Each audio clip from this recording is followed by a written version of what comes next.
There are many breeds of dogs across the world, all raised for unique purposes. However, the canines raised by CCI are some of the most special. Since 1975, Canine Companions for Independence has provided exceptional dogs for exceptional people. Hi, I'm Ann Roberts, a volunteer with CCI. I'd like you to meet a hero. His name is Bruin. Now, Bruin doesn't look like a hero yet, but he's about to start on a remarkable journey that will make him one.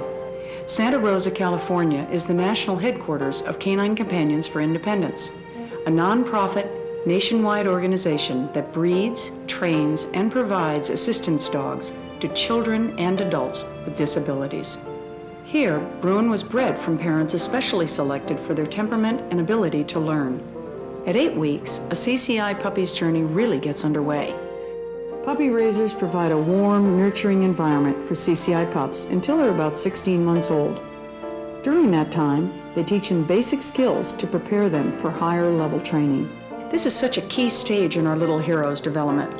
In a year's time, puppies mature into happy, loved young dogs, ready for their next step for advanced training. It's very bittersweet because this is what she was meant to do, and this is why I did it, because I really wanted to help somebody. But you don't realize the emotions involved in both giving her away and seeing her new life, and there's nothing in the world that compares. This is a big step in the journey because it's here that these dogs spend 8 months with CCI's professional staff, learning special skills to help improve the lives of their future partners, such as turning on and off lights, opening refrigerators, working around wheelchairs, and an array of other specialized skills. The dogs that we're using aren't robots. They're not mechanical. They're very, very emotional animals. And that means we need to develop a team when we're working with our students. And there's a lot of hard work behind that. But one of the benefits that's very hard to illustrate or talk about comes directly from the fact that they are emotional animals. And what they give on that level is something that means the world to all of our graduates. These are people that want to achieve absolutely the most they can in life. When they come to CCI, they're really pushing themselves to their limits. I feel like she might have been the missing piece of the puzzle that we call a family. Team training is when we are taught grooming, veterinary skills, over 50 different commands, and learn to work with our dogs. Probably one of the biggest things EC has given me has been my life back. Puppy raisers, trainers, graduates, and their friends and family gather to celebrate the graduating team's new lives together. Graduation is a very emotional event. The real heroes here are, of course, the puppy raisers, because they provide such a great foundation for these dogs and the families who receive these dogs. The puppy raisers literally hand over the CCI dog's leash to its new partner, knowing that this person's life is going to be changed in wonderful ways. For the dogs, the journey continues. Next stop, the real world. CCI places 4 different types of dogs. There are hearing dogs that we place for people that are deaf or hearing impaired, where the dogs will alert them to certain sounds in their environment. There are service dogs for people over the age of 18. Service dogs are used by people with mobility challenges, most frequently people with physical disabilities who use wheelchairs. Javier Robles is Deputy Director of the New Jersey Department of Human Services. Janice is Javier's service dog. I became disabled in 1983 after I had a fall from a tree. Janice brings me independence, but you know, they also bring you security when you're out. I think in a way they make society more acceptable of people with disabilities for some strange reason. I think that's basically because, you know, people don't judge animals and they judge people. With an individual with a disability as significant as Javier's, it would really require a person to be with him in the workplace in order to carry out many of the activities that Janice is able to do really without a problem. His conditions and circumstances of employment are, thanks to Janice in great measure, very, very similar to those of the rest of the staff in this division.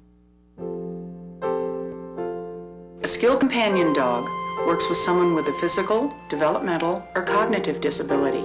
A family member, usually a parent, facilitates the team.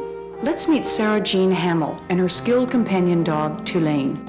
I've been driving a motorized wheelchair since I was 5. The kind of love that they have for each other is something that's just so great to see. She's very happy to have her own dog. She keeps saying, I can't believe that I have a dog. I can't believe that Tulane is mine.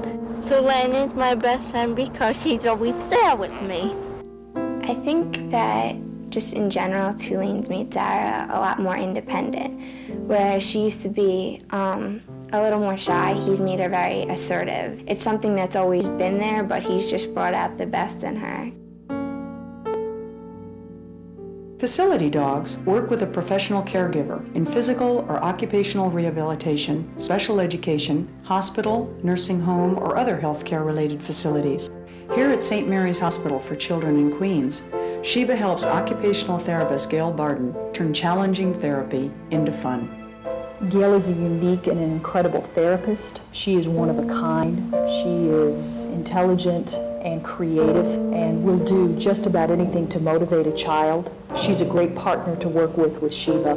Gail's a hard worker. She'll give you what you want when you ask for it. But you really gotta work for what you want, especially if you want Sheba. She'll make you work.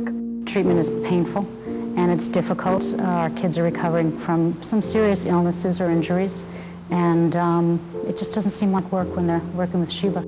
Gail makes this look very easy, but it's not easy. Sheba helped me forget about the pain. Without Sheba, it's just boring and tired, and if you gotta go to therapy and you don't want to go, when she goes to therapy, that's when I'll go. If Gail tells me Sheba's gonna be there, she could take me any day.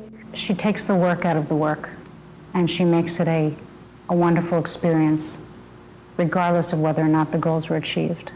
It's a wonderful experience for the children and for the therapists.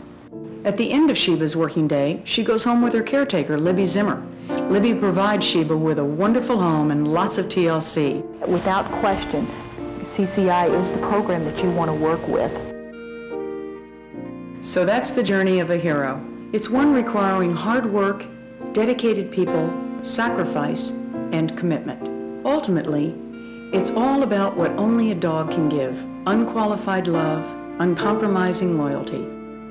There are a lot of heroes needed: puppy raisers, volunteers, contributors. Won't you be one? We promise you a rewarding journey. Thank you, CCI, for providing independence to me and hundreds of other people with disabilities. Thank you, CCI, for everything that you do and for changing so many lives in so many ways. On behalf of the children, the staff, and myself, I'd like to thank CCI for giving us such an exceptional tool and such an extraordinary friend. Thank you, CCI, for Tulane.